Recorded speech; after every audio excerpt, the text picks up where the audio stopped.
साधक जब अंतर की यात्रा में चलता है, भक्ति करता है, भजन करता है, साधना करता है, आत्म मनन करता है, तो वो अलग अलग स्थितियों को पार करते हुए अपने लक्ष्य को प्राप्त करता है। इसी में आज एक स्थिति की बात हो रही है कि निष्काम भाव की स्थिति। हमारे अंतःकरण में निष्काम भाव कब जागता है, किस स्थिति में जागता है? यही आपका प्रश्न भी है। आपने प्रश्न को इस प्रकार से पूछा है कि हृदय में निष्काम भाव कब जागृत होता है। आपके प्रश्न के अनुसार आपने कर्म के बारे में पूछा है। जब कर्म की बात होती है तो फिर सारे पन्नों को या सारी बुकों को देखा जाए तो गीता ज्ञानी सर्वश्रेष्ठ कहा जाता है। गीता में जिस तरह से कर्म के बारे में बताया गया है, शायद कहीं किसी ग्रंथ या शास्त्र में इसका वर्णन मिलता हो, अन्यथा नहीं है।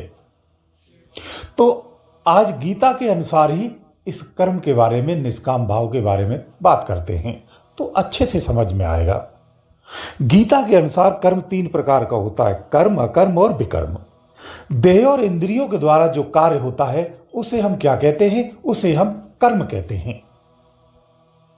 इसी कर्म में आगे जब हम मन और बुद्धि दोनों को जोड़ देते हैं, उसका सहयोग ले लेते हैं, उसकी सहायता के अनुसार आगे चलते हैं, तो यही कर्म फिर क्या बन जाता है?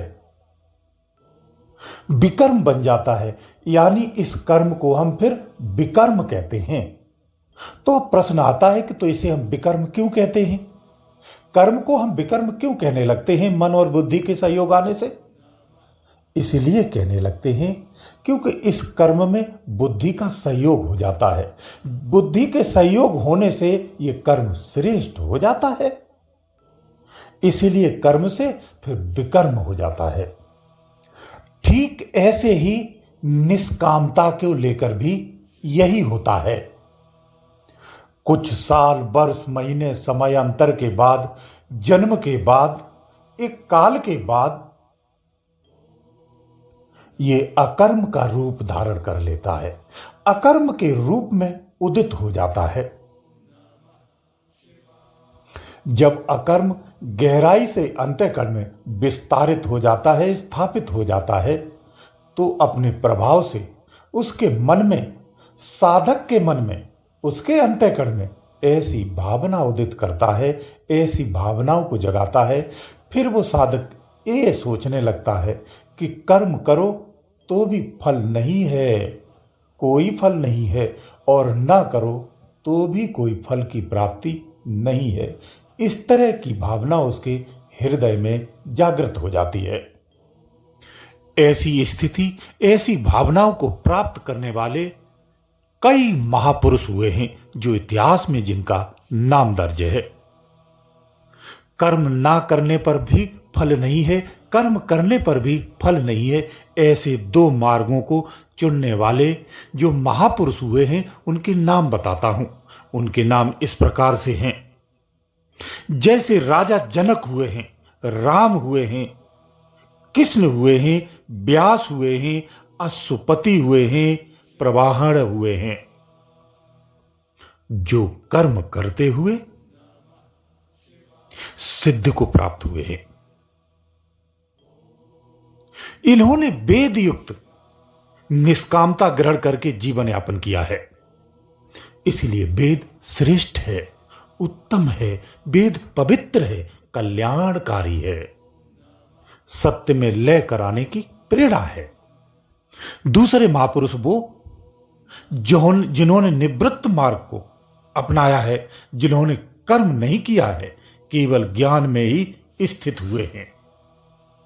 जैसे सनकादिक हुए, वामदेव हुए, जड़भरत हुए, सुखदेव हुए, ये सब महापुरुष इसी मार्ग से चले हैं, इसी से उन्होंने अपना जीवन यापन किया है। ये दोनों ही मार्ग प्रशस्त हैं, इनमें ज्ञान की ही प्रधानता है, क्योंकि ज्ञान का आश्रय दोनों में है। साधक चाहे तो इस तरह से भी अपना कल्याण कर सकता है। यह वक्त गीता के अनुसार है। कर्म के अनुसार भी मुक्ति को प्राप्त किया जा सकता है। इसके उदाहरण भी ये महापुरुष हैं। जिनके नाम अभी आपने जाने हैं। ये गीता के अनुसार था। अब एक योगी के अनुसार, एक तपस्वी के अनुसार इसे समझिए, एक ज्ञानी के अनुसार इसे जानिए, जो फिजिकल स्थिति को दर्शाता है।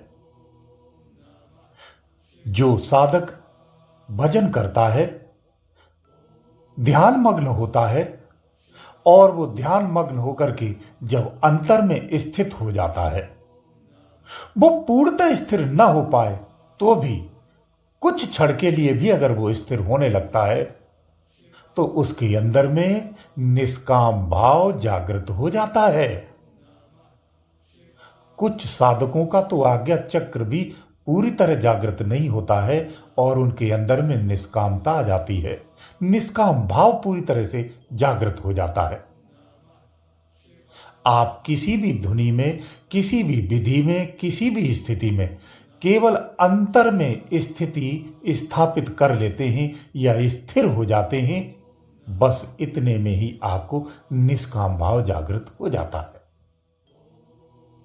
दूसरा, सुरत जब क्षितिज हो जाती है, क्षितिज अवस्था में भी पूरी तरह से निष्काम भाव जागृत हो जाता है। वो निष्काम भाव ऐसा होता है जो सदा सदा के लिए जागृत हो जाता है। उसकी वृत्ति संत वृत्ति हो जाती है।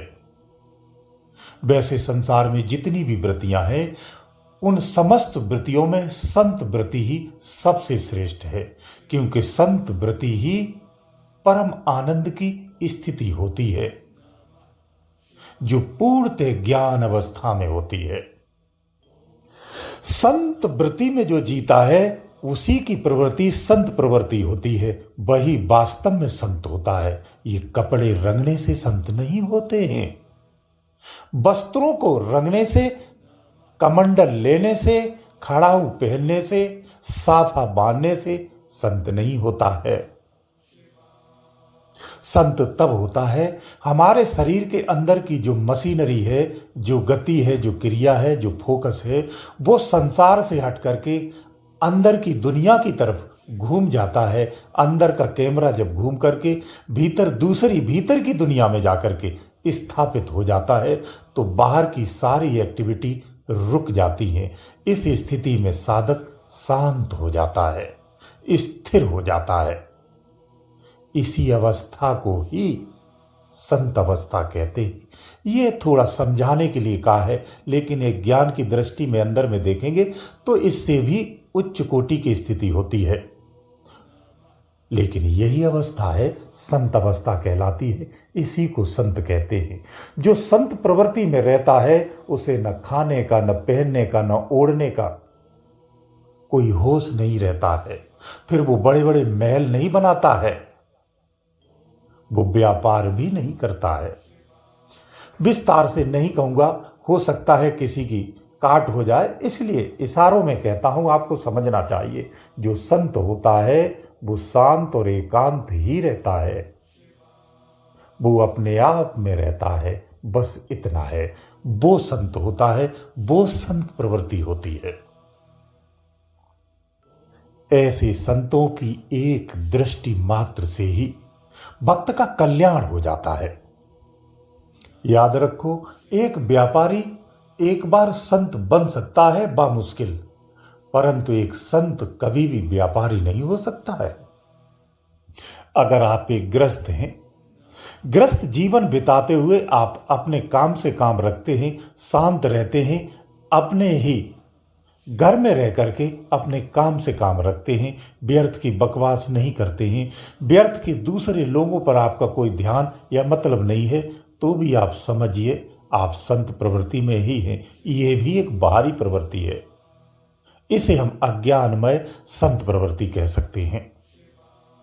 जो अपने काम से काम रखते हैं, वो संसार की व्यर्थ की गफलतों में नहीं फंसते हैं, किसी से कोई मतलब नहीं रखते हैं, वो जीवन में अपने सुखी रहते हैं। वो भी एक अच्छी प्रवृत्ति है, सुखमय और शांति की प्रवृत्ति है। हमें ऐसे ही जीना चाहिए। जो साधक कुछ पाने की भावना से किसी को उपदेश करता है, वो उपदेश किसी के लिए कल्याणकारी नहीं हो सकता है।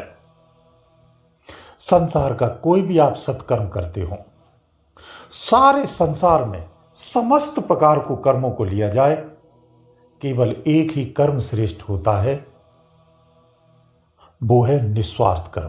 केवल निस्वार्थ कर्म ही पवित्र होता है। इसके अतिरिक्त और कोई भी कर्म पवित्र हो ही नहीं सकता है।